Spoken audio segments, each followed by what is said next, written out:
шашқан адамзатқа, бар мекен бұл өмірде бақыт басқа. 11 бала асырап өсірдіңіз, мұндай жанды қалайша жырламасқа. Жүрегің жаратылған ізгіліктен, мейірімің оттан ыстық тас тереткен, алақаның өрт болып лапылдайды, көңілің кең даламындай ғажап неткен. Ақталып бүгінгі күн мандай терің, жайқалып тұр гүлденіп төңірегің, даңқың бүгін артып тұр ел алдында, құрметтейді өзіңді халқың бүгін. Ел анасы, мәртебең арта берсін, ұрпаққа барша адамға өнегесің, ұстаз деген, ол есім деген бабам, халқыңа барша жұртқа қадірлісің. Жаның жайсаң, көңілің дархан дала, өнеріңе құштарау әрбір бала, ақыл менен парасатың қатар тұрған, өзіңсің үлгінеге нағыз дана. 75-ке келсең де өнерлісің, мың бұралып тойларда би билейсің, киімдерді өз қолыңмен тігіп алып, сан түрлі оюлармен өрнектейсің.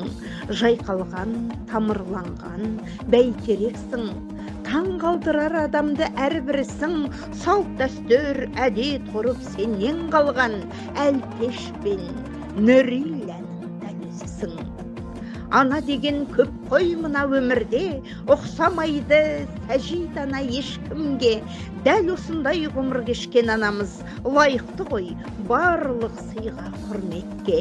100 жасаңыз ұлы дала анасы, халқымыздың ардақтысы дарасы, барша әлем аналармен бақытты жасай бергін қазағымның анасы. Yeah.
өнертанушы, қоғам қайраткері Дінмұхаммед Ахметұлы Қонаевтың орденінің иегері, қоғам және мемлекет қайраткері бүгін арнайы Сәжиде апамызды құттықтау үшін осы араға келіп отыр. Ана батыр, ана жомарт, кеңнеткен, бір қолы бесік, бір қолы әлемді тербеткен, қайсар ана шыққан кезде бетпе-бет жау адамда беттей алмас ешкімде.